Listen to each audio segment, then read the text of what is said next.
On today's episode of the Mark Titus Show, despite the insistence from Notre Dame fans that this team is different, despite all the talk that they finally had what it takes to beat Ohio State for the first time since 1936, the lie detector determined that was a lie.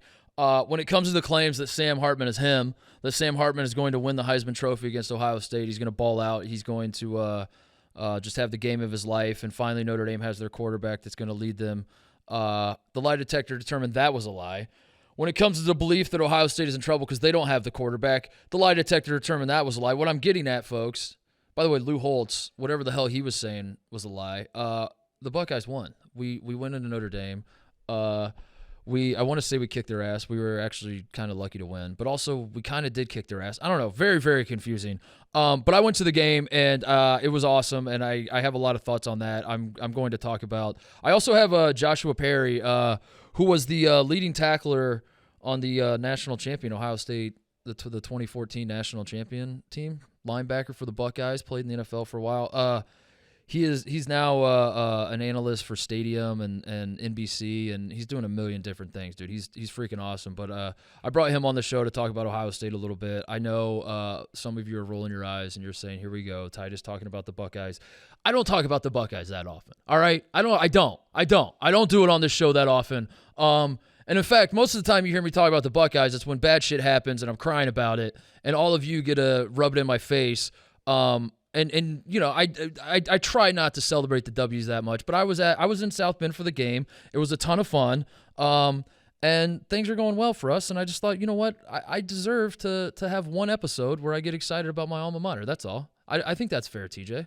I think it's fair that I get one episode to bring on a Buckeye and talk a little Buckeye football. So Joshua Perry's joining me. We talked for like 45 minutes about Big Ten in general, Ohio State. Ryan Day being fiery, calling out Lou Holtz in a WWE promo. That was fucking awesome. All sorts of stuff. Ohio State, Notre Dame. And I'm gonna talk about my trip as well, because I got a little boots on the ground recap of my first trip ever to Notre Dame Stadium. The people were very nice. There's a little teaser. The Notre Dame fans were remarkably nice. But I'll talk about my trip a little bit. But yeah, Joshua Perry joining me to talk all things Ohio State football. All right, Joshua Perry is here, co-host of new show Red Corner Blue Corner for Stadium with Jake Butt and Joshua. I gotta ask, what was the first question? What was the process like trying to figure out whose name was first? Because I noticed you won that battle. That's big time. Yeah, I mean, there wasn't like an official fight for top billing, right? Like, I know this is a big thing in Hollywood, and like the musicians all want it, and I think it just kind of happened that way. I've been here at Stadium for a little while now, and Jake started freelancing with us, and we had the opportunity to pick up this show concept. So we decided to rock and roll with it. So maybe it was just the seniority aspect of it, but neither one of us got egos about it. You know, we're just trying to make a good TV show. I know your guys' dynamic cracks me up because it's Ohio State, Michigan, but you guys are like friends and respectful, and like it's very funny. It's very different from what you see when you're watching the football game. It's wild. And like Jake's a dude who grew up in Columbus. Like he played high school football not too far from where I grew up. So like I didn't know him, but I knew him for a while. And then we played against each other in college and like the whole deal. But he's like super solid dude. I think there's always that rivalry that goes on between us. But at the end of the day, we share a very common experience. So it's like, you know, I can never hate the guy, and it makes for some pretty good arguments on TV. Yeah, it makes me sick when you get to know your rivals pretty well, and you realize they're human beings just like you, and you're just like, damn. I was wishing there was something to hate about this guy. Yeah. So, all right, let's talk about the Buckeyes a little bit, because I get excited when I can do this on my show, because I don't want to be accused of a homer too much, but then when we go into Notre Dame Stadium and hand them a big fat L, when Notre Dame fans were spending all week talking about how they were going to finally beat us, I get excited to talk about the Buckeyes, and especially the way we won. So my first question is, this game, as a fan in the stand, I went to the game, Joshua, and like I have no service on my cell phone, so I have no idea what the perception is of everyone else watching this. But I like at halftime, I'm just sitting there. I'm like, I don't know if these two teams are both like national title good, or if both these teams are just terrible. And because it was such like a defensive slugfest game, but then at the same time, there aren't really any sacks. There's no turnovers, and like the offenses could move the ball, but they couldn't score. And I was like, what? I can't figure out if either of these teams are good. In the end, it was an awesome game. But I guess that's my first question to you is like, did you feel like you were watching two great teams playing, or was this like two mid-tier teams? Like, what was your assessment of how good these teams are coming away from a game like that? Yeah, I mean, I was down there too with NBC, and we were doing pre and halftime shows. Wild scene out there. But I think it was two good teams. Like, I think both of the head coaches are really good. And I know people are like, well, Ryan Day didn't do a good job calling plays on fourth down, and Marcus Freeman had 10 guys on the field. And it's like, okay, guys, like we could all nitpick about every decision that's made in a football game. But they're both really sharp guys. I think that they're two really talented teams too. Like, Sam Hartman's a difference maker for Notre Dame. He's a great quarterback. I think their offensive skill is as good as it's been in a while. That offensive line is really good outside of just one guy up there. And then defensively, I think they're talented. Similarly for Ohio State, like Kyle McCord's going to continue to grow, but you're throwing to some of the best receivers in the country. Travion Henderson has that like juice back in his step like he had before. The offensive line is going to come around. I thought there were moments where they played extremely well, but I look at Ohio State's defense, and I think it's just a really, really good defensive unit. Like, I think up front, you want to see more sack numbers, but super talented. The guys on the interior of the defensive line are wreaking havoc. Linebackers are flying around, and then the secondary looks to be as good as they've had in a little while. I like Igbinosun out there, even though he kind of had that penalty and fell down. Like, he's a very competitive player. Denzel Burt, dude's playing like a first-round corner. They don't even throw at him. Like, he's a guy who's kind of locking down one half of the field. So, I know people like to make fun of Midwest football, and it's not fast and it's not that good. And it's like, all right, well, I'm looking around college football nationally, and I'm seeing a lot of not that good, right? Yeah, like right. Georgia hasn't been as dominant as they were. Michigan is kind of doing the Michigan thing, right? Like, just slug it out, not sexy football. I'm still trying to figure out Texas. I'm still trying to figure out what they look like. So to me, I think it was two good football teams, well coached, played a clean game, ultimately came down to last drive in the final second. I think that's what anybody asks who likes the sport. Yeah. How does that happen, by the way? Just as an aside, Notre Dame having 10 guys on the field, you obviously play defense. I think for most of casual football fans, we're just like, literally, how does that how could this possibly happen in a moment like this? Is that something that's just as inexplicable to a guy who played defense at a very high level, or is this like something that happens more often than we realize in a football game? Yeah, kind of. I think there's an idea that it can happen one time and it could slip through the cracks when you're changing personnel. And I don't know if they're on rotations or somebody might have been in the medical tent that they weren't alerted about, or whatever the case could be. Like, one time I could see it. 2 plays in a row and the amount of time that they had in between is what gets me. And there's a guy upstairs in the box whose like sole job is to like chart personnel and count and make sure everybody's out there. And that's where I'm perplexed. Like, I could see if, Marcus couldn't see it from the field. That vantage point is very difficult. And it was the opposing side of the formation where the D lineman wasn't in. So like, I could halfway understand where he couldn't see it from his vantage point. But whoever was up in the booth, bruh, like somebody's got to catch that. It's crazy. It's crazy. And it was a down lineman too. It wasn't like it wasn't like a guy guarding it wasn't like a corner who's out on the receiver. It ultimately has nothing to do with the play. It's like exactly where they ran the ball. I'm not complaining about it though.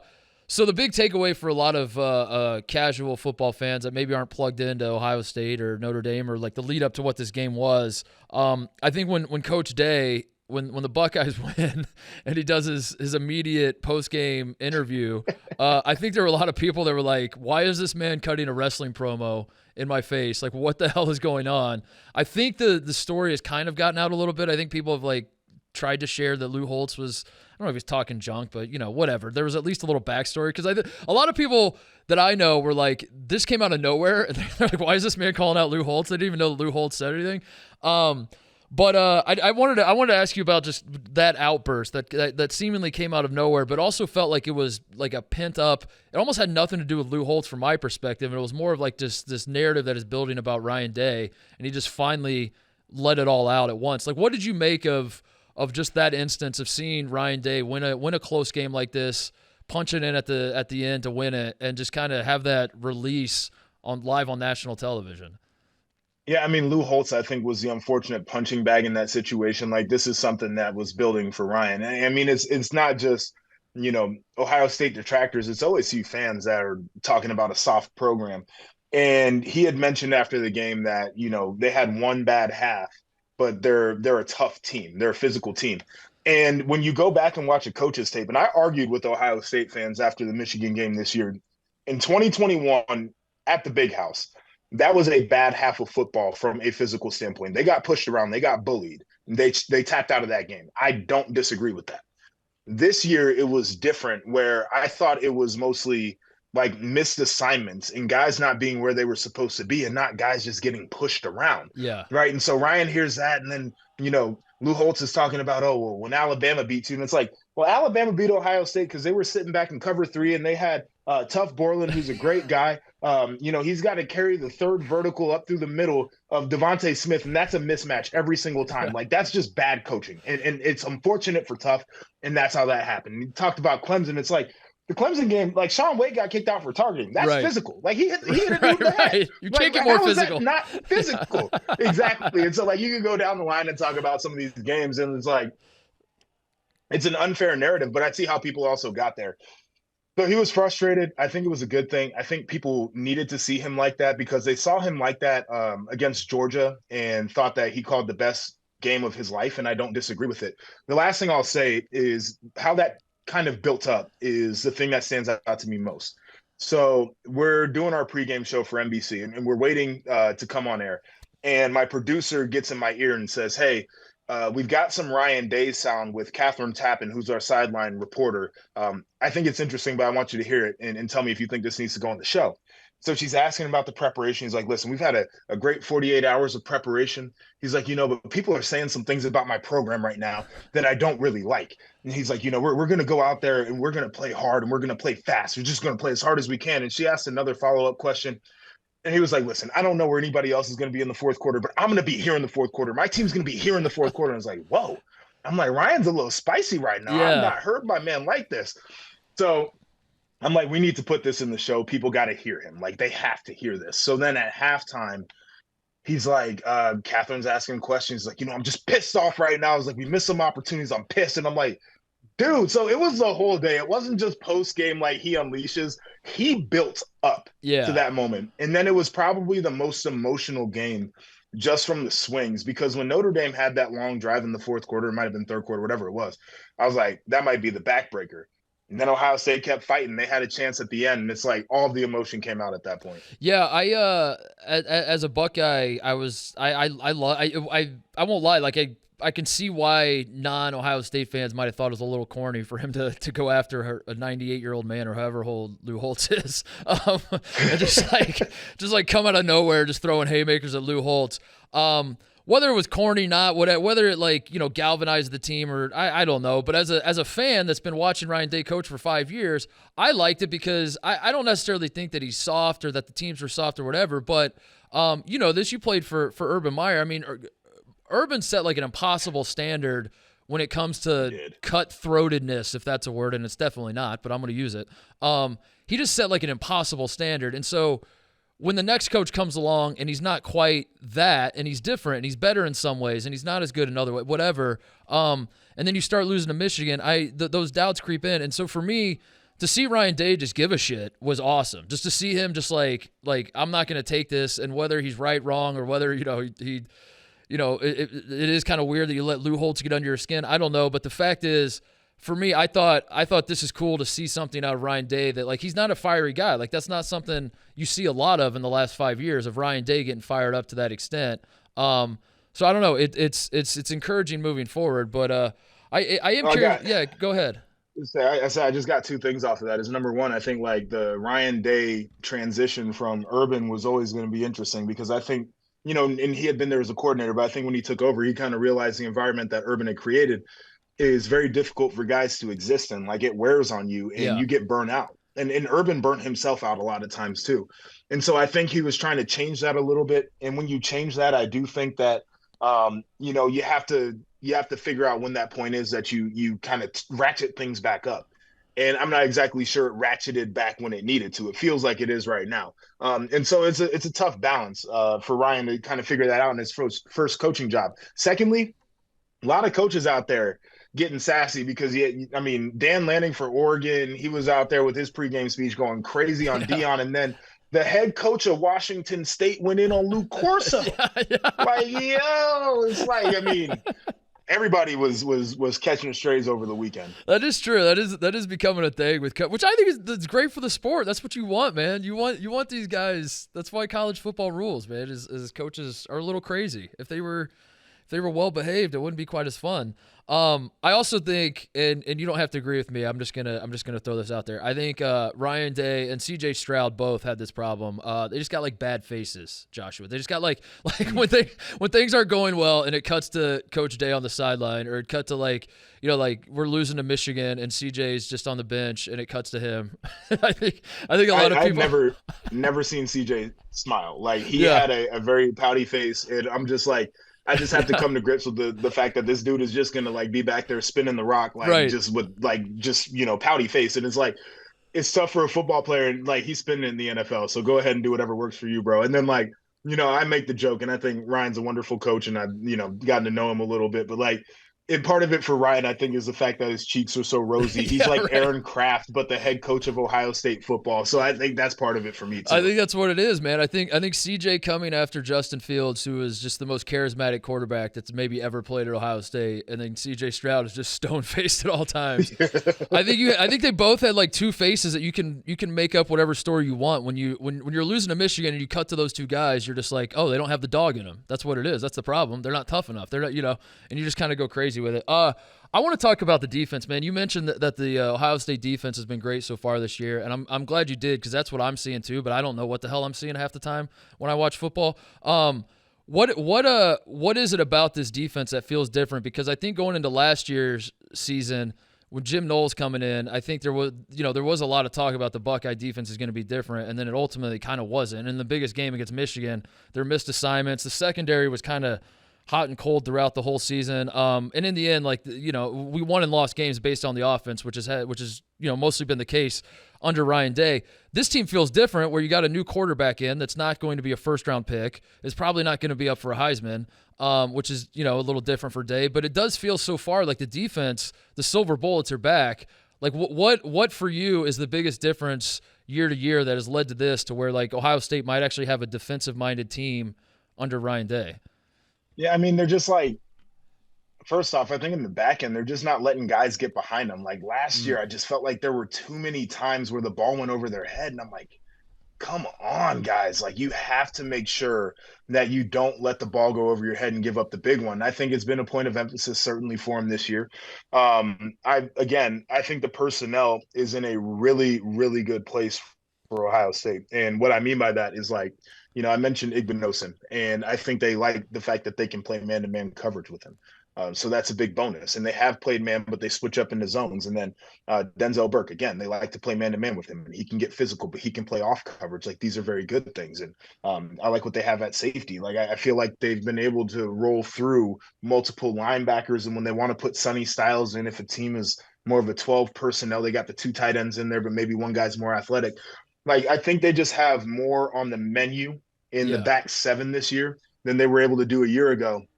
Up front, I like the personnel. I dislike the production. I think JT is a great player. I think he had a couple of critical plays toward the end of that Notre Dame game. Dude, I need you to hit the quarterback and get sacks. Like, that's what they pay for at the next level. Like, dudes who get sacks get paid. Like, the Bosa brothers are rich. They are wealthy because they get sacks. And if he wants to be wealthy, he needs to get sacks. Same thing with Jack Sawyer. But Jack Sawyer even had a tip ball on a screen early on in the game that ended up kind of stopping momentum a little bit. It's a huge thing that nobody talks about. But the interior of this defensive line, I think, is what makes a difference for me. And I watch, Tyleek Williams and Mike Hall Jr. go out there, and guards can't block them. Centers can't block them because they're too athletic, and they don't get blown off the ball, even though there may be smaller bodies on the interior there. It's well constructed.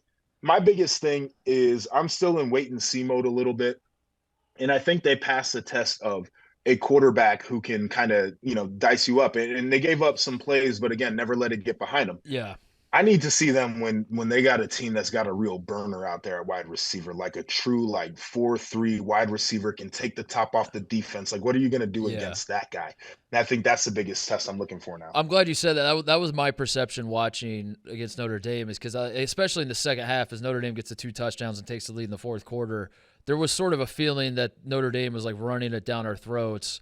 But as a guy that's watched the last few years, I was like, I don't love it that Notre Dame just had a 12-minute drive, it felt like, and picked up like 8 first downs on the drive and then scored a touchdown. But at the same time, I've become accustomed to twice a game someone just blows a coverage and there's like a wide open guy that busts it for 70 yards, and that wasn't happening. They were keeping dudes in front of them. Like, it didn't really feel like Notre Dame had a big play the entire game, which was super encouraging to me. So yeah, but I'm with you. I don't know. The hard part is like, is that wait and see thing? Like, I don't know when will we see? Like, when is it that we see? Is it Penn State? Is that like the next? Maryland's a good team in a couple weeks. Yeah, I think Maryland might be the first one where you see guys that are just like, true speed guys. Yeah. I don't think Penn State has a guy like that. This is not Penn State hate, because I think they've got talented guys on the roster. But when you're talking about like a real burner, Michigan's got one. Michigan's got one this year. And I know that they are not a, sling it around the yard team necessarily, but they've got one. So there will be the challenges down the line. But to your point, like the long drive, it might be frustrating. Most teams can't earn it like that. Like, you give Notre Dame credit because they didn't make a mistake, right? Like, they didn't throw an interception. They didn't get into a horrible down and distance they couldn't convert from. They didn't fumble the ball. Most teams, they'll screw it up. Like, you don't even have to make the play. They'll do it for you. Yeah. And that's what you're counting on a long drive. So as long as they can make teams earn it, you feel like they're in a good spot. All right, let's talk about Kyle McCord a little bit, because he was kind of the focal point coming into this game, I thought, but also at the same time he was like disregarded, because all the chatter I was hearing was that Sam Hartman's going to win the Heisman tonight against the Buckeyes for the first time in God knows how long in an Ohio State Notre Dame matchup. Notre Dame has by far the better quarterback. I don't know if the Buckeyes can, we're used to seeing Ryan Day have guys get invited to New York for the Heisman ceremony under center, and Kyle McCord ain't that guy, yada, yada, yada. In the end, like his stat line was, you can kind of squint hard enough and see whatever you want from it. The final drive, though, is unassailable. I mean, that was nails. That guy was unbelievable. Especially the way it started with the 2 incompletions to Travion out of the backfield. The one got tipped, but then the second one was like that second one, the overthrow. Oh, I was like, oh no, this is bad. But he stood in there, marched it down the field. Obviously, we know what happened. Where are we at with like where Kyle McCord moving forward, and just in general this idea, this notion? Do you think that the not that the haters were silenced, but can we put that to bed, that like Ohio State does not have a quarterback that's good enough to lead this team to a Big Ten championship or a national championship? I don't see why they wouldn't. I mean, you look at the quarterbacks that were playing in the national title game last year. Stetson Bennett, no shade, like really good college player, not an NFL guy, right? Like Max Duggan, not an NFL guy, right? And Kyle's going to play in the NFL. He might not be a first-round pick, but he's got the measurables and he's got the arm and all that kind of stuff. And he's going to develop still. It's not like, he's got to be one and done here. So yes, you can get there.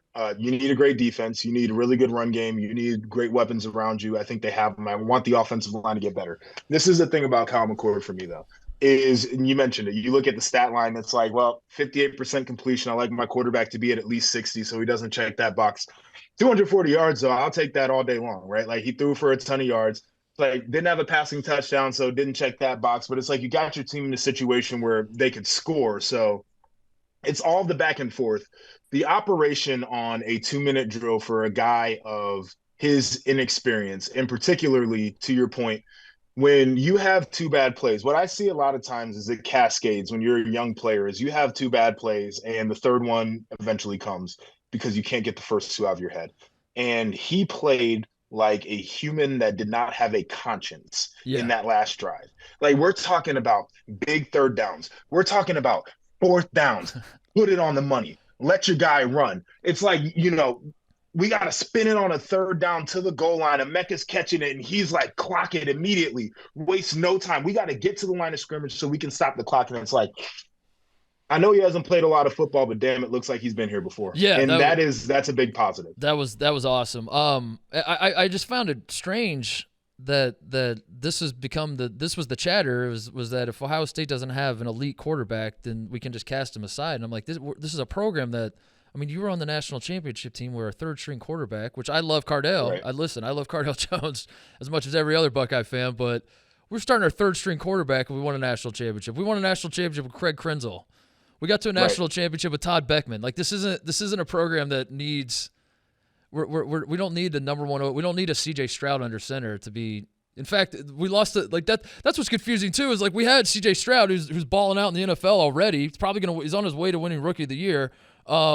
We had him the last 2 years, and we didn't beat Michigan. We didn't get over the hump, and now it's like what is it that you want out of Ohio State when you're trying to figure out what a good Ohio State team looks like? So I'll put it like this, and it's such an interesting thing, right? Because it felt like the formula was elite quarterback, elite skill, and it's like, we'll let the defense kind of get there, right? And to your point, it hasn't really worked out, but people are really uncomfortable with the idea that the quarterback may not be elite. If Ohio State would have won the Indiana game and the score was 45-21 or 42-21. Do people feel better about that? Because the margin is pretty similar to the way that they won it, but they just scored a lot more. Yeah. But the defense didn't play as well in that scenario either, right? Like, do people feel more comfortable about that because they feel like it's, we don't have as much resistance on offense? I play defense. I love defensive football. It bothers me none when the score is low. It doesn't bother me a damn bit. Like, that's why I'm out here, right? I'm out here just in case the offense ain't clicking. Right. And I feel like the mentality has shifted toward ton of points, and the defense just has to be okay. Right. And it feels like we're looking at a bit of a different formula for the Buckeyes right now. And the offense still has an opportunity to get much better throughout the years. Yeah, I mean, and when you're looking at all the skill guys he's got around him and all that sort of thing, I mean, I was trying to tell every Notre Dame fan that going into the game where they're like, do you think McCord's good enough to win tonight? And I was like, I don't think McCord has to be. I think when you have that much talent around you, just put the ball in their hands, let them go. I think that's, but I am encouraged by that final drive. Not just that we won the game, obviously, but I like to think he's going to have more confidence moving forward. But what do we make of the quarterback controversy, if you want to call it that? Then, like, now as we look back on it, because I thought like McCord was the guy coming in. He's played from what I've seen, he's played well enough for me. I mean, I don't really. There are some Ohio State fans that had some doubts there for a second, but what do we, now that we look back on it, like, why was he not just the starter from the start, do we think? So I think in the Notre Dame game, there weren't a ton of throws that Kyle made where I said, wow. Like the one that he lasered in to a Mecca at the end of the game, I was like, wow. Yeah. Like, that was a big time throw. There were a couple of other windows where I'm like, he got that ball out there. He fit it into a freaking window. But outside of that, it was mostly like, he's operating. Ball's a little high, it's a little bit low, but he's getting it there. And I think that there was this idea that Devin may have made some more of the wows. And that was always enamoring, but he did not have that consistency. Gotcha. And when it comes down to it, it's like, we got to take the guy who's less flash, but he's not going to kill us, over the guy who, it might be real flashy, but he might throw it to the other team in a bad way that's going to hurt us. I got you. That makes sense. Quick break to talk about our friends at gametime, created by fans for fans. Gametime is the ticketing app that makes it easier than ever to score last-minute deals on tickets to sports, concerts, and shows, and they guarantee the lowest price. No matter what you're trying to do, there's a lot of stuff going on. Obviously, football's going on. We got the baseball playoffs coming up, concerts.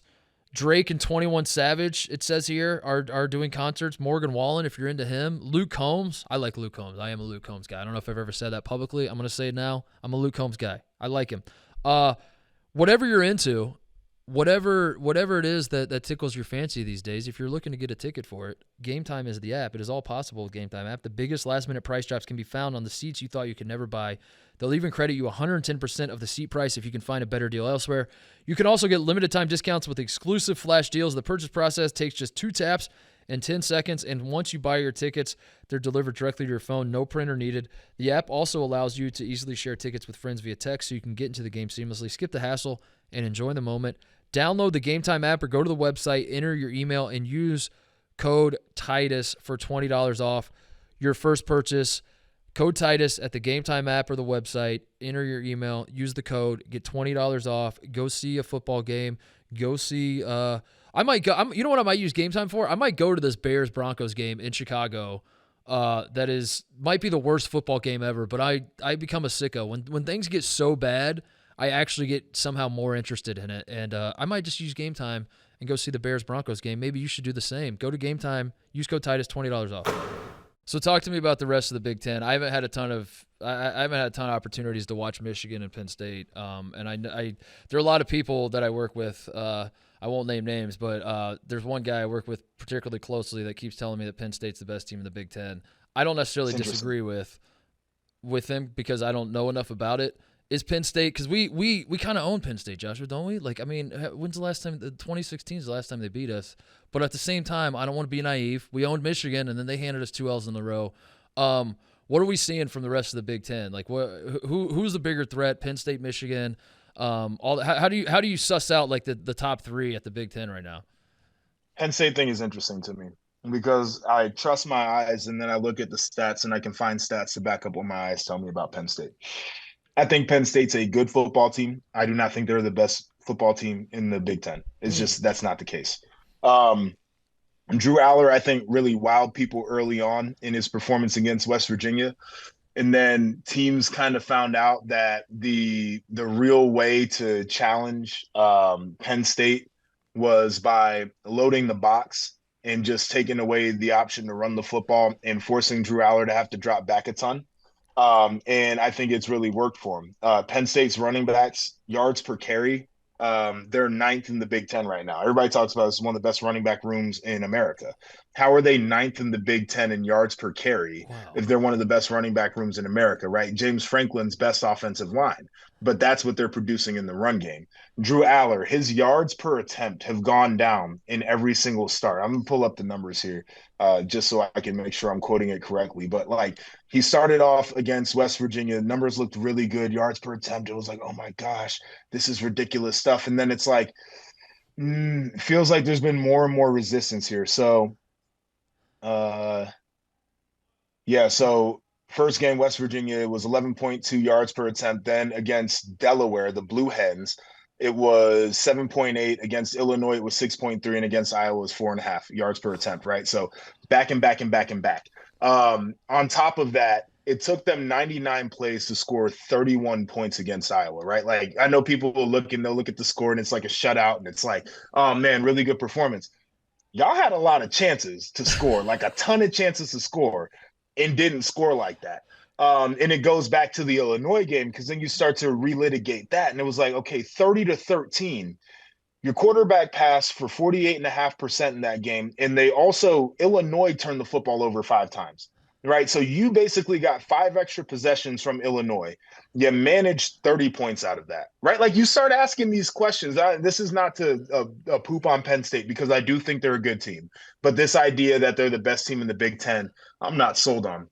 What I will say, I love their defense. I think they got playmakers at every level of that defense. I think that they have a secondary that could probably match up pretty well with Ohio State's weapons. And I think that they have a linebacker group that is physical and can get after it.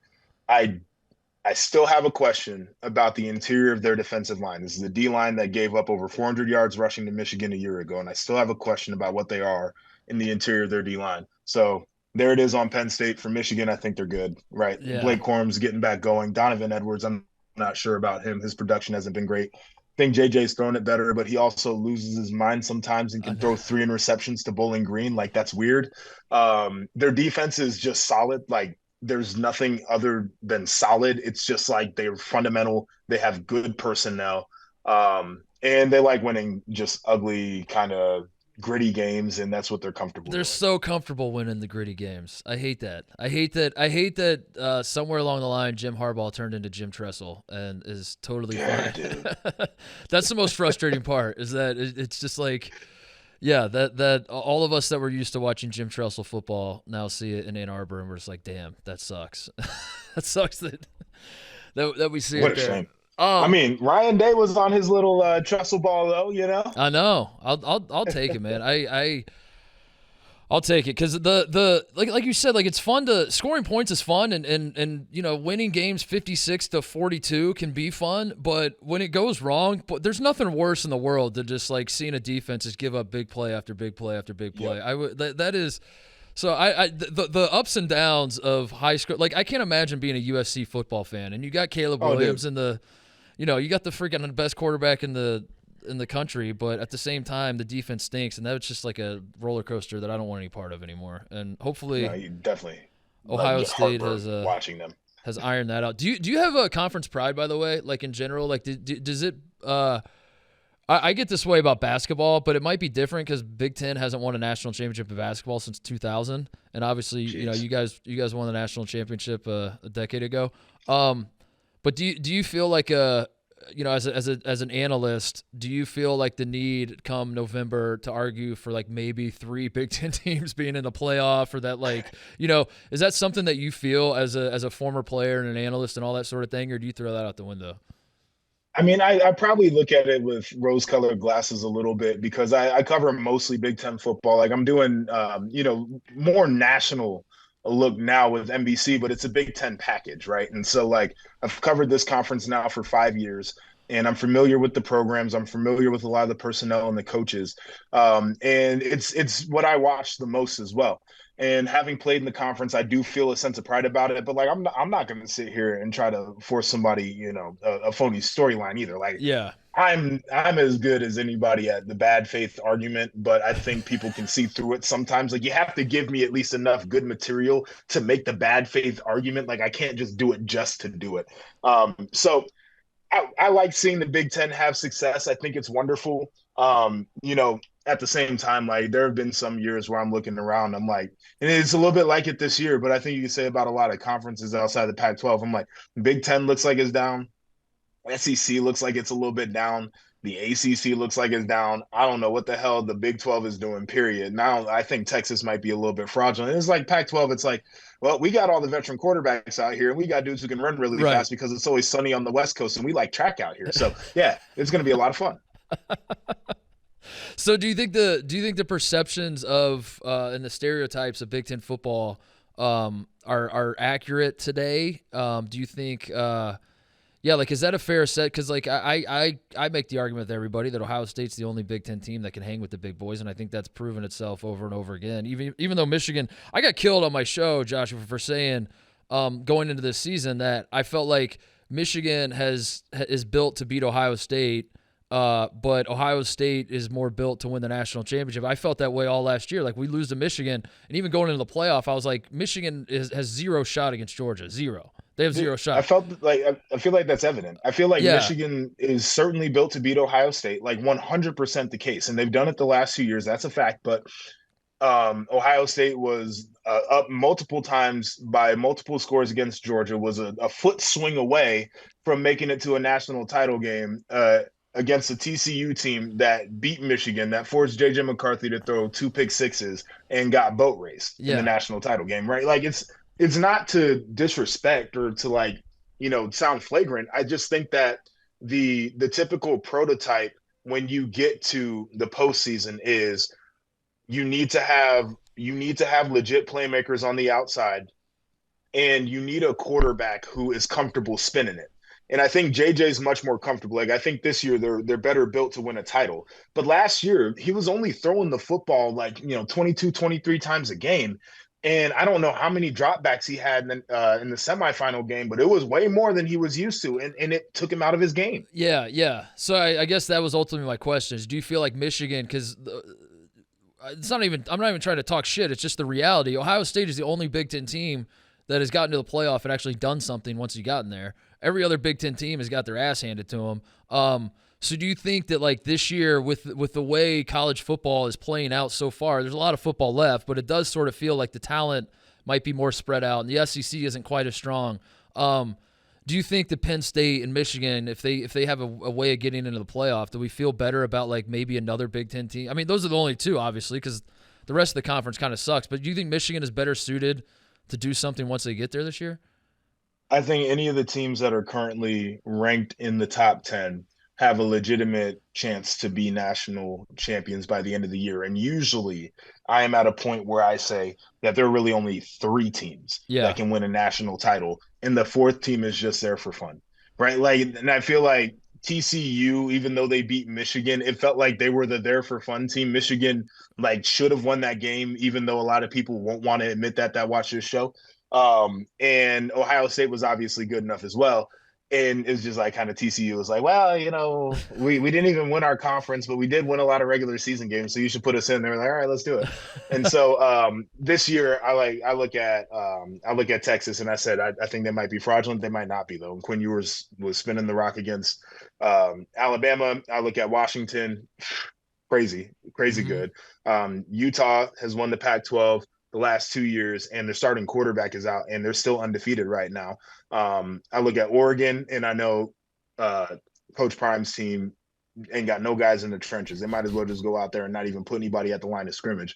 But Oregon does look really good. USC looks really good. Like, they're Florida State. Like we go down the list right now. I think that any of those teams are probably like squarely in the conversation for it. We got to start the 12-team playoff this year. I can't believe there. I mean, this would be the year for it. This right? feels like the year. I mean, it every time I bring this up around this office, I get told that college football always finds a way to sort it out, and that by the end of the season, the 4 teams, it'll be kind of figured out, and we'll have like 5 teams for 4 spots, and then we argue about who gets but ultimately it doesn't matter.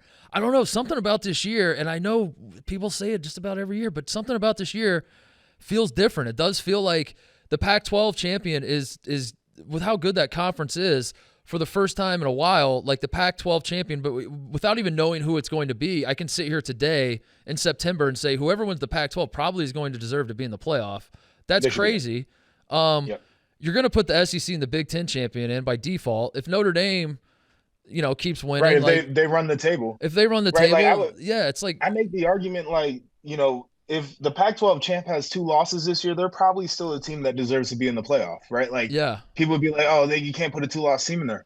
I don't know. You probably could from that conference because I think it's pretty top-heavy. Right. It's like ACC-wise, I feel like Florida State's in control. Duke's not a brand, but, they're playing really, really good football, and people, refuse to admit it. And to your point, this year, I feel like it's definitely headed that way.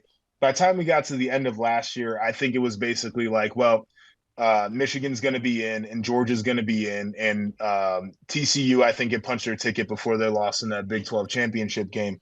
And then folks were kind of like, well, if USC wins the Pac-12, they should be in. But if they don't, we should put Ohio State in, even though they got boat raced by 30 at home by a team that they could see again in this playoff. But it's just but USC's defense is so bad that they would probably get boat raced too. And it's just trying to figure out, okay, what are we doing for the 4th spot? I feel like this year everybody's going to be like, put me in. It's going to be I mean, Ohio State, Michigan, in a weird way, spin zone. This would actually make the game that much bigger, I guess, because it feels like maybe this year that won't be the case. That the loser of Ohio State, Michigan, if both teams are undefeated, whatever team loses, even though they're only 1 loss, even though they're going to be a top 5 team all year, there just might not be enough seats at the table. It just might not make sense for the team that didn't win their division this year. And I guess that's something that people always mess up, is they always talk about the past, that there was this one team that didn't win their conference and they got it, or people talk about precedent with this college football playoff as though this thing has been around for 200 years. We've had it for 10 years. It's pretty new. And everyone's like, you can't do that. The rules say, and it's like, there are no rules. We're making this up as we go. See, I mean, you were on both teams that got a taste of that. You were on the obviously the national championship team, and then the team that the Buckeye team that loses it to Michigan State on a field goal, which you guys that team was better than the national championship team. It was. I that's my biggest regret. I still have nightmares. I punch air thinking about that game. So here's the wildest part about it too. I tell people all the time, I can make an argument that at least 3 of the 4 years I was in college, we should have been playing for a national title, and I could make the argument for the 4th. Because my freshman year was Urban's first year when we had the bowl ban, and Alabama got in and played Notre Dame. But Alabama had a loss, and had we been eligible to play in the postseason, it would have been us versus Notre Dame. We probably would have won that game. That's right. 13, we lost to Michigan State in the Big Ten championship, and we probably deserved to lose. Like, I don't think that team was as good as we looked probably running through the season. But had we won that game, we would have played in the national title game, and then we won it in 14, and then 15 was the best team, and just our offense fell asleep, and it was a long drive situation for Michigan State toward the end of that game. Our defense couldn't get a stop to save our damn lives, and we got a kicker running off the field, winding his arm around. That was the worst part. I have nightmares. Getting dunked on by a kicker is nasty work. So I guess, that would be a question I would have. Does winning a national championship outweigh the? I guess not. I guess you just answered that. Like, winning a national championship does not erase the near misses. The near misses still sting just as bad, despite there's no party that looks greedy. I'm greedy. I want it all, right? Like, give me every championship. I want to win. So that's why I'm like this. There's no part of you that's like, we lost to Michigan State, didn't make the playoff. That stinks. But at least the year before we won it, and I have that memory to hold on to. No, you're like, I mean, that was my senior year, man. That was the last game I ever played in the horseshoe. I was a captain that year. I felt like I failed in some ways as a captain because we just got off the rails a little bit. So, like, it's that one's probably the most emotional one. I only had 4 losses in college, dude, which is crazy. That's crazy. Right? But, like, that one stands out the most. Hey, man, I appreciate you making time. This was fun. We'll have to do it again at some point. But I told you this when I set this up. It's been a joy watching you, man. Like, I'm like 10 years older than you, and I obviously watch the Buckeyes every Saturday, and you were one of my favorite guys on that team, man. Just on and off the field, the way you carry yourself. And it's been cool to watch you blowing up in the media world. So keep doing your thing, and thanks for making time, Joshua. Hey, no problem. Appreciate you having me on, man. All right. See you, dude. Another quick break here to talk about Factor. With the busy fall season just around the corner, you might be looking for wholesome, convenient meals for jam-packed days. Factor, America's #1 ready-to-eat meal kit, can help you fuel up fast with chef-prepared, dietitian-approved, ready-to-eat meals delivered straight to your door. You'll save time, you'll eat well, and you will stay on track with your healthy lifestyle. Too busy with your end-of-summer goals to cook, but want to make sure you're eating well? With Factor, skip the extra trip to the grocery store and the chopping, prepping, and cleaning up too, while still getting the flavor and the nutritional quality you'll need. Factor's fresh, never frozen meals are ready in just 2 minutes, so all you have to do is heat and enjoy, then get back to crushing your goals. Refresh your healthy habits without missing a beat. Choose from 34-plus weekly flavor-packed, dietitian-approved meals ready to eat in 2 minutes. Level up with Gourmet Plus options prepared to perfection by chefs and ready to eat in record time. Treat yourself to upscale meals with premium ingredients like broccolini, leeks, truffle butter, and asparagus. Huh? How many of you know how to cook with truffle butter? You know you don't. Be honest with yourselves. Factor makes it easy for you. If you're too busy running around to think about lunch, keep your energy up with Lunch to Go. Effortless, wholesome meals like grain bowls and salad toppers that are ready to eat when you're on the go. No microwave required. This fall, get Factor and enjoy eating well without the hassle. Simply choose your meals and enjoy fresh, flavor-packed meals delivered straight to your door, ready in just 2 minutes. No prep, no mess. Head to factormeals.com/Titus50 and use code Titus50 for 50% off. That's code Titus50 at factormeals.com/Titus50. 50% off. Go do it now. All right, thank you to Joshua Perry. Fun conversation. Again, I know some of you are like, you did a Notre Dame Ohio State show going into the game with Golick Jr. You're doing another Notre Dame Ohio State show now that the Buckeyes won. Yeah, I am. Yeah, we won. We beat Notre Dame. We did it for, what is this, the 6th time in a row?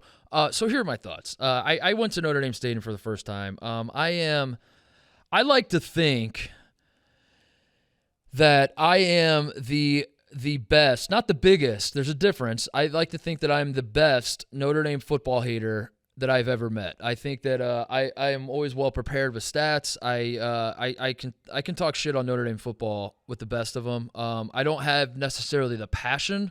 I don't get angry. I'm not punching drywall when I watch Notre Dame football win games. But I like to think that this is something that I've been great at my whole life. I was just blessed from an early age of just having a natural ability to hate Notre Dame football. And it came from growing up in Indiana, and all my friends were either IU or Purdue basketball fans. And then during football season, because IU and Purdue sucked, they would cheer for Notre Dame. And I was like, frauds. You can't do that. That's not allowed. You can't do that. And they're like, watch me. And I was like, all right, well, I hate you. So it started from an early age. But the people were nice. I will say this. So going into Notre Dame Stadium, I was like, all right, I've been hearing about this my whole life, about how cool Notre Dame Stadium is. They made a movie about it. Rudy, obviously, and all that whatever. I'm kind of anti-Rudy, by the way, TJ, because my whole brand is like not Rudy, you know? Like, explain. Like Rudy's whole brand was like, Coach, I'll suck your dick to get on the field and do anything I can to help this team win. And my whole brand was like, I'm cool.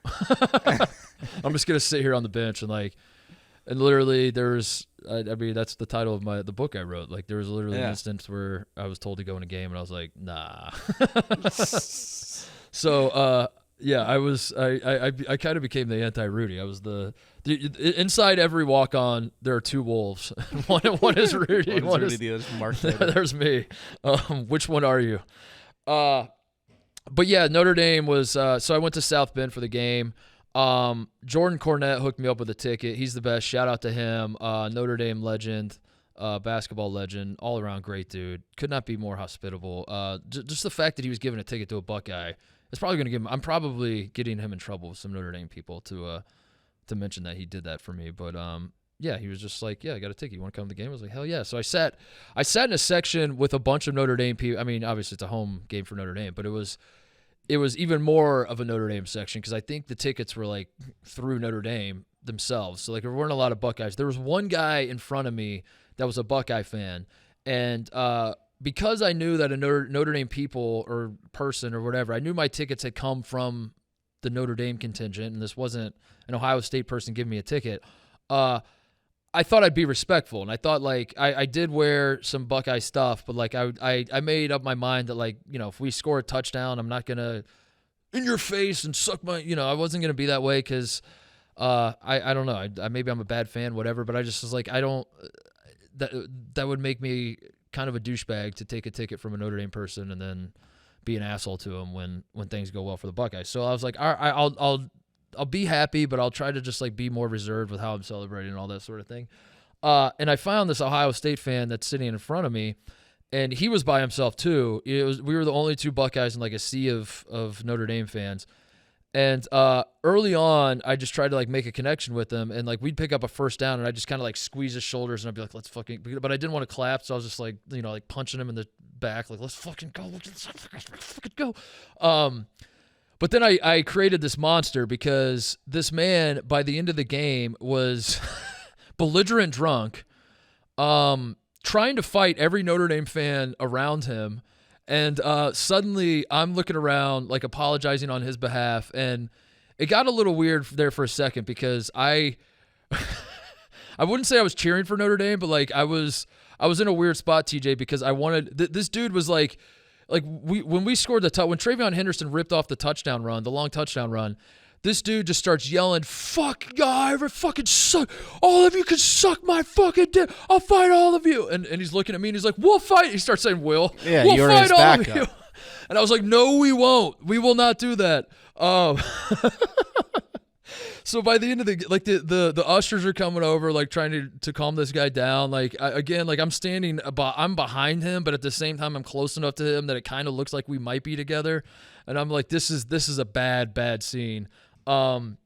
So there was that was a funny thing. Like, so my game experience was basically watching a defensive, like I said to Joshua, there was like, I'm watching a slobber knocker of a football game where it's a defensive battle, but at the same time, there are no turnovers, there are no sacks. Both offenses are kind of moving the ball. So even like the defense, it's not like a punt off either. Cause like, if you're going to have like a defensive battle, I just want to go full sicko with it. And like, give me a punt off, you know, like a field position battle. It wasn't even really that. It was just kind of, I didn't really know what I was seeing. That's why I asked Joshua. I was like, is this good football or not? I don't really know. Kind of a boring game, even though it was close for most of the game until the end, until like the fourth quarter. So I felt like I was like at a kind of a boring game. I never had cell service, which like is whatever, but it was just kind of, it was awkward because I'm trying to like follow scores from around the country, and you can't really do that. I'm trying to like text some of my Ohio State friends and see if they're at the game. No texts were going through, so I'm just kind of stuck watching this shitty football game that might be a good football game eventually. We don't really know yet. And then there's just this shit-faced Ohio State fan in front of me that's trying to get me to fight all the other Notre Dame fans around us. And that was my experience for like 90% of the game, where I was just like, am I having fun? I don't know. This is cool. This is definitely cool. I don't know if this is fun yet. And that's a long-winded way of saying thank God the Buckeyes won and made the whole experience fun, because up to that point I was like, this is just a very bizarre thing. Because even when Ohio State was doing good things, I wasn't really cheering that loud. I wasn't, so it was just a very bizarre situation. So my question to you, TJ, is if you were in my shoes, would you be obnoxious? Would you have just still cheered for Rutgers and just said, fuck it, I don't care if Notre Dame fans gave me a ticket. So, I'm gonna still clarify if I was in your shoes. If I was in your shoes, I was an Ohio State fan, or if Rutgers was beating the number 9 that's true. Notre Dame Fighting Irish on the road. That's true. If you were because if Rutgers was going to number 9 ranked Notre Dame and beating them on the last play of the game, true. That's different. Yes, I would be and I would probably not make it out of the stadium alive because I would cause some sort of scene that would end up with me getting my ass kicked. That's true. That's a good point. In my shoes, I would say you're a fan of a program that's been there before, has beat Notre Dame every time you've played them in your lifetime. I think I would still be annoying. I think it's. Yeah. I think you've earned that right. Yeah. I thought about not wear. So my dad will not wear. He believes strongly in this. He's like, if you get a ticket from somebody within the athletic department, which Jordan's not in the Notre Dame athletic department, but I think he got him through the basketball program. My dad's a big believer in, like, do not disrespect the people that got you your ticket. So, like, he would say, don't even wear Ohio State stuff. And I was like, I'm gonna wear the stuff. Like, anybody that knows me knows I'm a Buckeye. Like, I'm not gonna pretend like that's not the case. Of course, I'm cheering for Ohio State. But yeah, I don't know. Maybe I got to be a better fan, because I definitely cheered. But I was more silent, just like fist pump, like let's go, like that, more so than loud claps and. Whatever else. But it was just a bizarre situation, because I was very lucky, very blessed. I thank Jordan a million times. Like, this is so cool. Like, you could have sold your ticket for God knows how much money. I appreciate you letting me come with. But it was just a weird dynamic, because it was a big game, but I just felt like I should be respectful. But maybe I chose poorly. A couple notes from the fan experience. Notre Dame Stadium it's awesome. It is awesome. It's definitely a place, that campus too. Again, as a lifelong hater of the place and the football program, I like the basketball program, for the record. Always liked the basketball program. Love Michael Shrewsbury. Love Mike Bray. Always loved the basketball program. Football program, hate him. Even as a hater, I will say that it lives up to the hype in terms of, like, walking into that stadium, you feel like you're just like in a time machine back to the 1940, whatever. When was the last time Notre Dame was good? 1948? Yeah. If you could just, like, feel that in your bones, you're just like, this is so fucking cool. This, like, it really does get you. I also felt like during the game and while you're tailgating and all that, I felt like you're just kind of in a bubble. You don't know what year it is. You don't know where you are in the world almost. Like, it didn't feel like I was in the state of Indiana in 2023. It felt like I was God knows where, on some island, some just like Notre Dame football island. And yeah, it had that timeless feel. So that lived up to the hype. And again, I wanted to be a hater, but I was like, this is pretty freaking cool. And like the whole start of when the teams are running out and the band's going crazy and all that kind of stuff, there were moments where I'm just kind of Rudy's brothers looking around, just like, damn, this is cool. This is pretty cool. That lived up to the hype. But I got to say, Notre Dame Stadium not serving alcohol is the single biggest upset maybe in college football history, TJ. The entire stadium? As far as I know. Now, I think the rich folk and the boxes. Right. But I could not find alcohol anywhere, and I was told that they don't serve alcohol at these games. And I was like, listen, man, I try not to stereotype. I try to, get you in trouble a lot of times. But I feel pretty safe in saying that Catholics are not afraid to throw a few back, Like Fighting Irish. This is something we know about Catholics, I thought this was, like, understood. And to go to a football game at the Catholic institution in this country, and they don't have any alcohol, it was stunning. I was, and I think when I went to a game with Wisconsin 2 years ago, I don't know if this is still the case.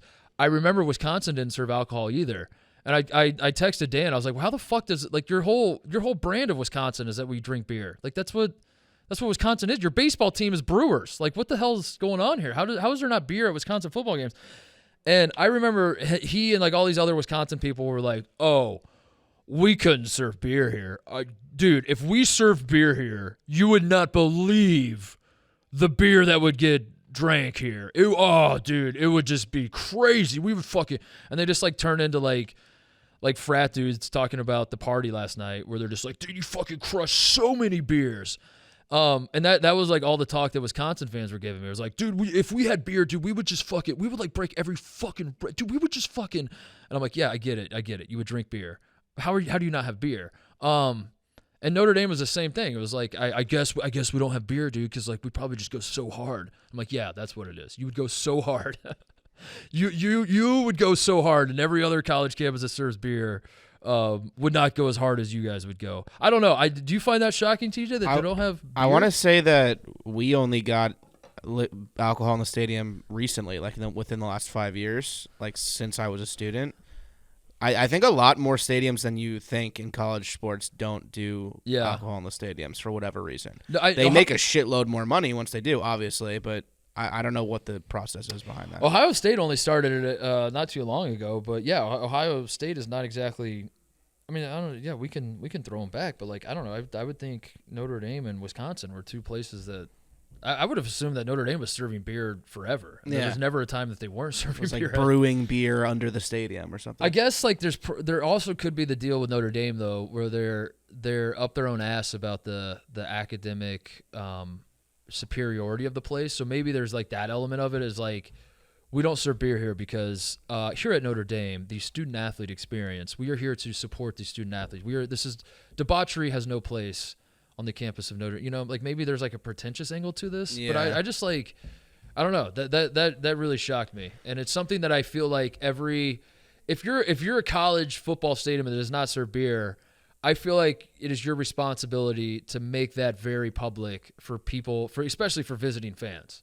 Yeah. Because there's nothing worse than sobering up at halftime of a 3-0 football game. Well, it's also you're trying to pace yourself correctly to make it through, and you're like, "Oh, I'll get a beer after the first quarter," and then all of a sudden. So that was a brutal experience, but we got through it. I was just kind of like, this is wild. I never anticipated Notre Dame not having beer. What other notes did I write down? Notre Dame fans were very nice. I wish I could say they weren't, but they were. They were very nice to me.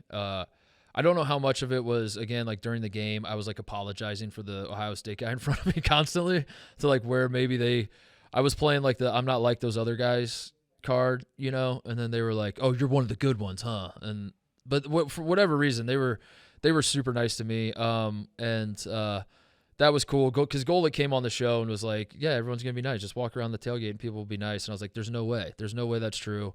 All the Notre Dame friends I had growing up were douchebags. I hated them all. I hated some of my best friends I hated more than, but he was correct. Yeah, Notre Dame people were great. As much as I want to say they weren't, they were very nice. But I will say this.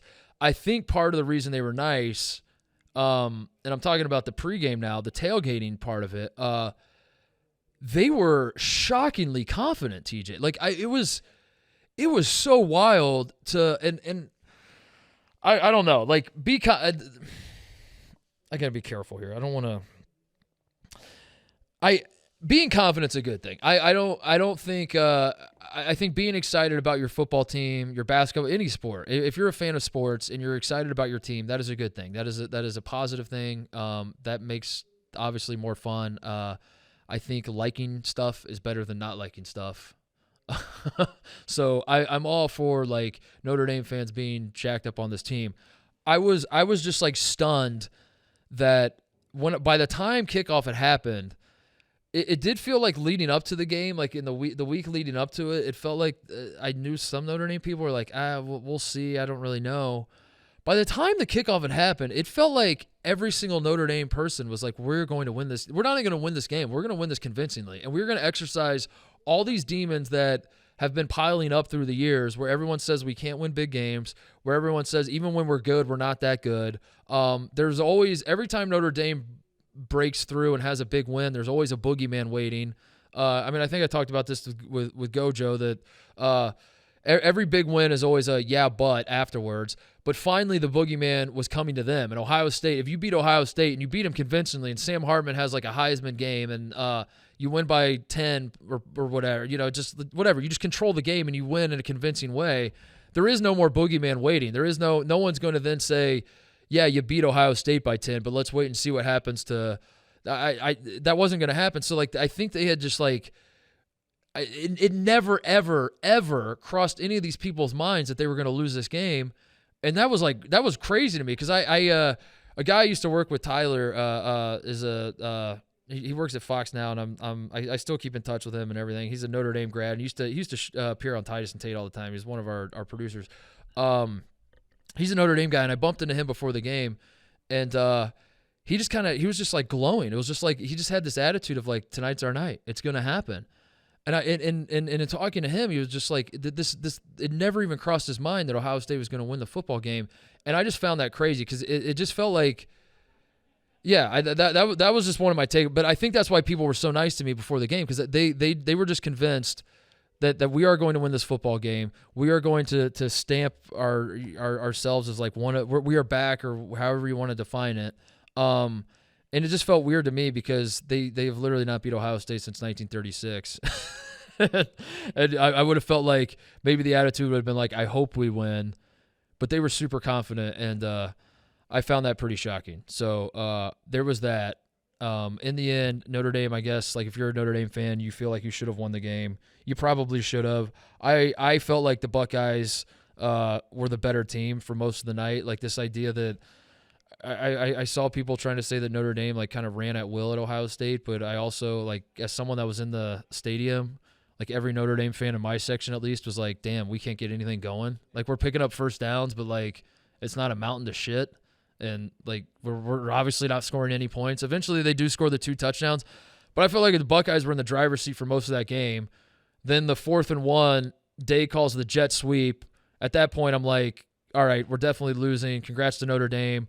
But even then, I just kind of had like flashbacks to like how I sort of felt during the Michigan game last year, where it's not that we're losing. I understand that losses happen in football. I don't expect to win every single game. Sometimes you're not your best. Also, there are other good teams out there. We're not going to win every single game. But holy shit, it was 4th and 1. We called a jet sweep, and that's why we're going to lose this football game. This is disgusting. But yeah, every moment you look back on, and you're like, if the ball would have bounced this way for Notre Dame, they would have won the game. If they would have gotten a stop here, if they would have made that interception on the last drive, if they would have ran the football when they got it back, and then not even given Ohio State a chance to have the game-winning drive, all of these sorts of things, if they would have had 11 men on the field for the final play, that would help. I also feel like Ohio State has the same thing where like we got stopped on 4th down a few times. We had Egbuka dropped a touchdown pass in the end zone that he usually would catch. We had 3rd and goal from the 1 yard line and had 2 shots to punch it in and went 0 for 2 and turned the ball over on downs. So I don't know. It was just like it was a weird football game, but I had a good time. Notre Dame fans were great. I will say, walking out of that stadium though is the quietest I've ever seen any sporting event ever. Because the Ohio State fans that were there, myself included, we were just like shocked we won the game, because on the jet sweep, when the jet sweep happened, we were all just kind of like, all right, the game's over. We lost. Now you're just sort of processing. You're going through the schedule in your head, and you're like, if we beat Penn State, Michigan, we're still good. All right, so if we can and you just kind of resign yourself to like, this game's over. So when the Buckeyes won, I almost like wasn't even ecstatic. It was almost like, are we sure this happened? And then they reviewed the play, and I don't know, like even as I was walking out of the stadium, like part of me was waiting for like the PA announcer to come on and be like, wait, we got a different angle. We got another review, So I just kept waiting for someone to say we didn't win. Meanwhile, the Notre Dame fans looked like they just saw their childhood dog. Like someone just walked up and shot him in the face right in front of them, dude. It was sad. It was so sad. Because again, I just think it never crossed their mind. And I just found that staggering, because like this is a program that has been kicked in the balls over and over and over. They've gotten to the big stage. They've gotten to that exact moment a million times in the last, 30 years now? They get kicked in the dick every single time, and yet every time it's like Charlie Brown with the football, and they had the football pulled out from under him, and they're just like, how did that happen? I'm like, how did that happen? Of course that happened.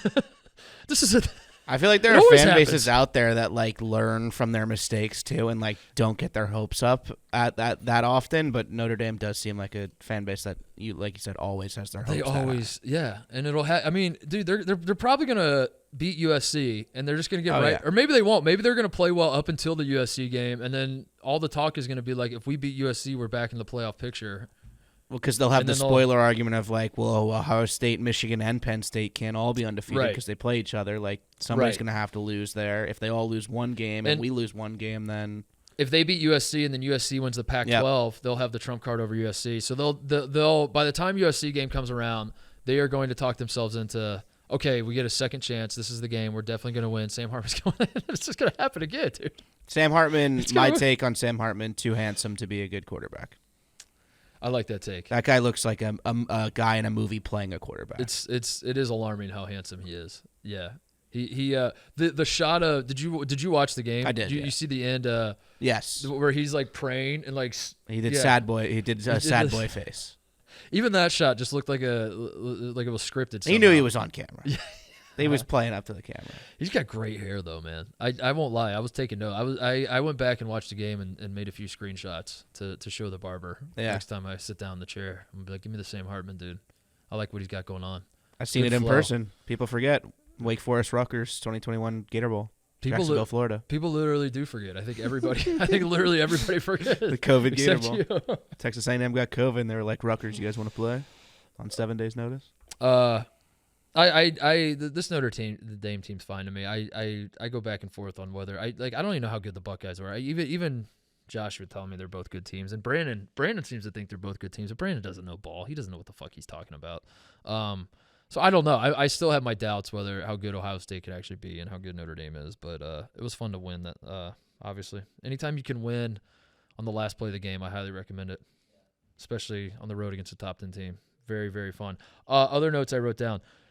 Plain sounds on defense should be illegal. I don't think this is a Notre Dame thing, but it's like the first time I really noticed it because I was the visiting team in a big, highly anticipated game. I don't know how they get away with this, but like Notre Dame was playing pumping up, as Ohio State is not only in the huddle, they have broken the huddle. Our whole team is like about to snap the football, and they're just like pumping artificial noise into the stadium. And I don't know. I thought that was illegal, but I'm not complaining.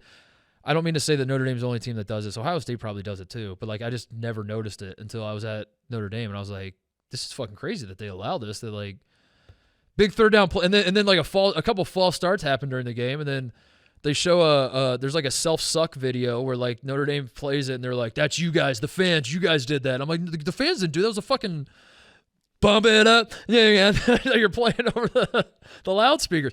I didn't know I thought college football didn't allow that, but I guess they do. That was crazy to me. Yeah, so. That's like the Penn State Mo Bamba clip that goes viral every year when they played Michigan in the whiteout a couple years ago, and they had Mo Bamba playing like as they were lined up over the ball. Right, yeah. Michigan false started or had to call timeout in the first play of the game.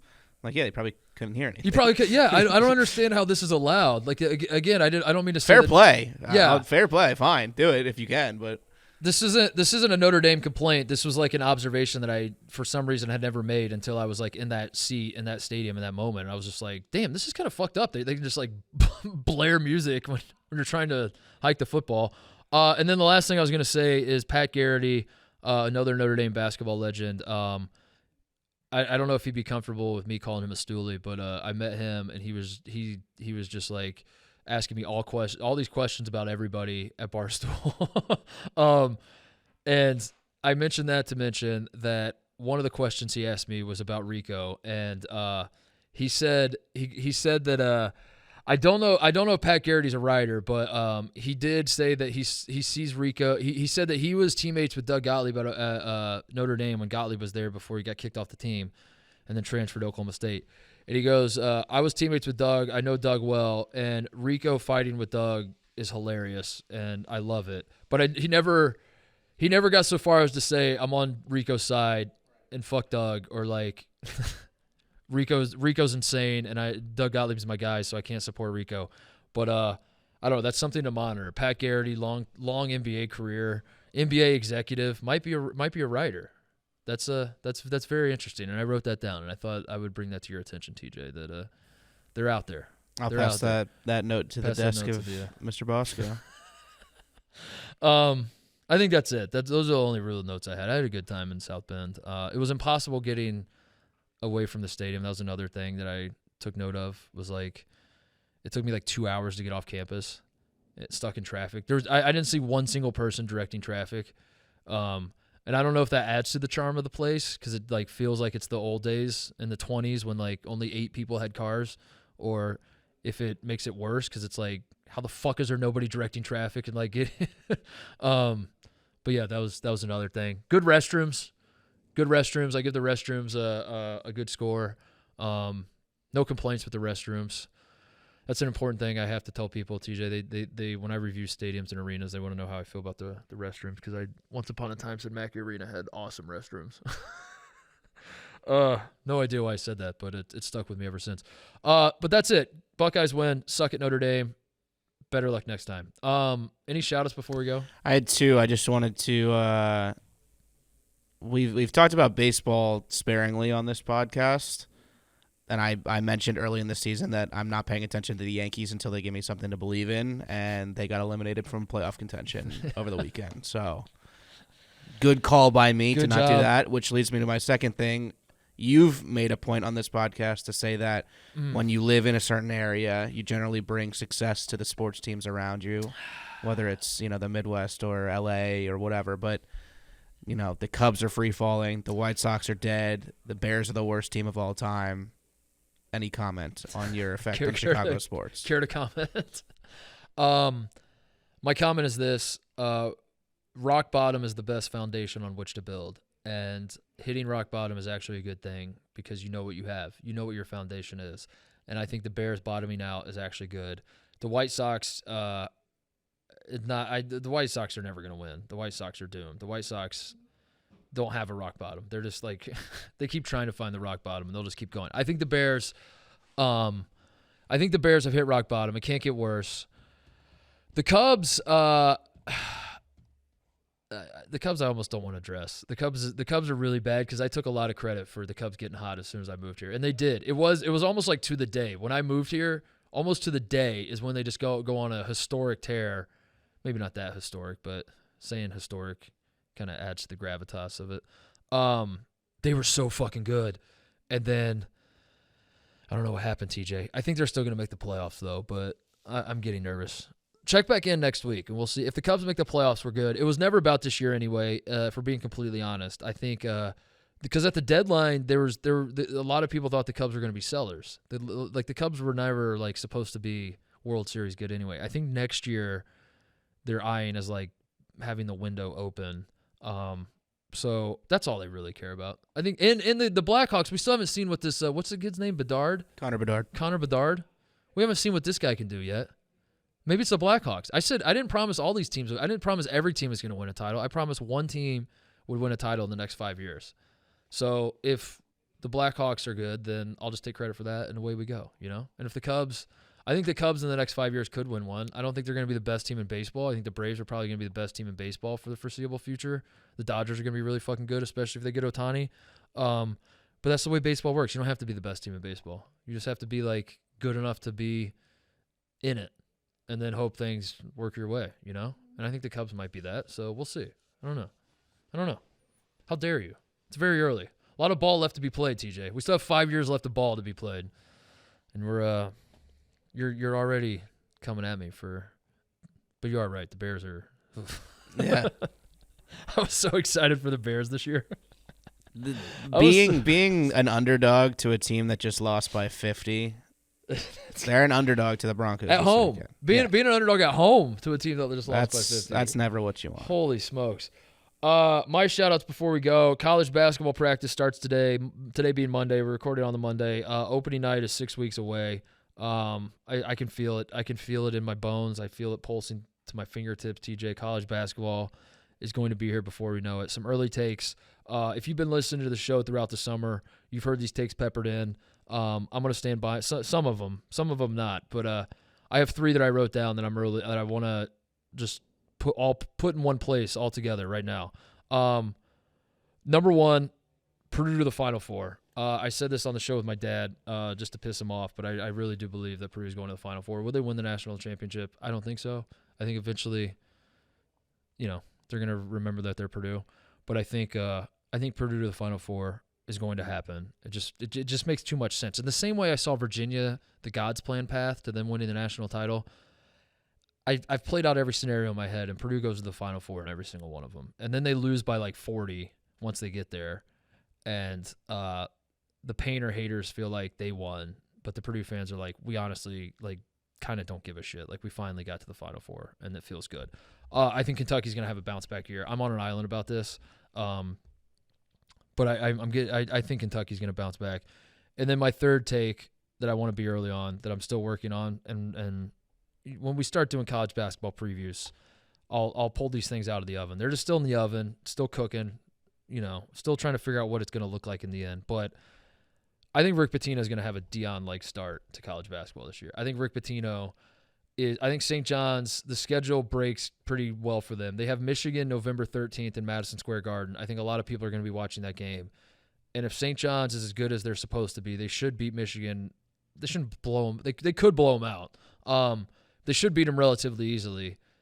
And when that happens, I think it's away we go on the Rick Pitino hype train. I do think the same media people that buried this man, myself included, which I made every Rick Pitino joke on planet Earth, I think all of us that buried this man want nothing more than to prop him back up and to pick him up and dust him off and be like, damn, who did this to you? And let me help you find who did this to you, who stomped all over you when it was us. We did it. So I think there's going to be a massive – I think Pitino could get like a Deion. Like if they start 10-0, if St. John starts like 10-0, it's not going to get as big as Deion, obviously, but I'm prepared for that, for the Rick Pitino media push. I'm prepared for the and I think that's the big game, the Michigan and Madison Square Garden. If St. John starts out hot, the Rick Pitino hype is going to be fucking crazy, and I'm going to love it. And then lastly, some Titus bump stuff to call out because, obviously anybody that comes on this show, congratulations to Joshua Perry for whatever he has coming down the pike. You just come on this show, you get blessed. That's the way it works.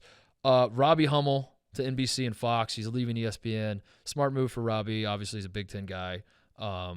So the writing was kind of on the wall when ESPN got in bed with the SEC and NBC and Fox are in bed with Big Ten. Makes sense for Robbie. Excited for him. Excited for Jason Benetti and Robbie Hummel to call basketball games together again. That's going to be fucking awesome. Evan Turner on the JJ Redick podcast has been getting glowing reviews. So I want to not shout out Evan for that, but shout out myself for making Evan Turner appear to be likable to the point that other people want him to come on their podcast. So good job, me. On highlighting how likable Evan Turner is, as it turns out. So I want to shout myself out for that one. Kevin Clark, who appeared on the show not too long ago, goes on Around the Horn, and in his debut wins. Tony Reale just tossing out points to Kevin. Also got the Jaleel Bethea committed to Miami, the kid that I talked about on the show, the kid from Philly that Kevin was hot on. They got the 5-star. Miami got a 5-star recruit for basketball. So everything's going well for him. And then finally, Titus Bump. Taylor Swift, who I briefly dated in 2011, is now back in the spotlight going to the NFL game. And I guess she's an item with Travis Kelce or whatever. So congrats to her. I don't really keep up with what she's got going on. But it was a brief fling, and we had a good thing going. So shout out to her. She got the bump, and everyone's talking about her. So that's cool, I guess. But I think that's it. I don't know. Are people they're gonna talk about this the rest of the NFL season? Do we think, or is it just like, let's just do it for 1 week and then I'm get it out of the way? I'm trying to be open that I think I'm woke to this. I don't know which direction I'm woke on it in. I either think they've been dating for months and somehow nobody has found out about it, or they're not dating at all and it's some sort of PR stunt of some sort. Pfizer. What if Pfizer's paying for her? She's on tour. Travis He's got Kelce a movie out. I don't know what they're promoting, but this doesn't seem like a real thing to me. Yeah. And I want to be the first to say that. So I was really into not really, I guess you got to, really is relative. For me, I felt like I was really into it, and then now I've seen how people react. I'm like, I guess I didn't care at all compared to these people. But I thought it was an interesting development when the story was coming out that they were going out. How do they describe it? They were hanging out, secretly hanging out or something. Hanging out, enjoying each other's time, something super casual. It was worded really weird. When that first started, I was into the story because I was like, this is funny. Like, this is who's playing who. Like, this is all. It's fun to just like throw out hypotheses and talk shit about what about what could be happening here. And then the moment I saw Taylor Swift at the Chiefs game, the moment they cut to her, I was like, yeah, I don't care anymore. Right. I don't care. I feel like I got my answer. I was like, okay, so they might be dating. Whatever. I don't care. Now I'm done. It was more fun when it was like, have they ever even been in the same room together? Exactly. I feel like it doesn't go from they've never been spotted in public together to she's in the booth with his mom on TV and they're riding in a convertible together. And I like Taylor Swift. I want to make that clear so we don't get this podcast doesn't get canceled, lit on fire from the ground up. I like Taylor Swift, but I just don't. It feels like they're performing. I don't know what's. They are both performers. Yeah. So that would check out. It's basically like Baby Gronk rizzed up Livy Dunn. but except on a different level. It is true. It's like it's a superstar football player getting rizzed up by the very popular. Is Travis Kelce the new Riz King? I was into the that moment in time where it was like, what's your theory? And then you could say anything and it could be plausible. That was kind of fun. But then the moment I saw her in the booth, I was like, yeah, I don't care anymore. I'm over it. So, all right, I think that's it. Thank you to Joshua Perry. Thank you to everyone watching, listening. We will be back on Thursday with a new show. See you guys.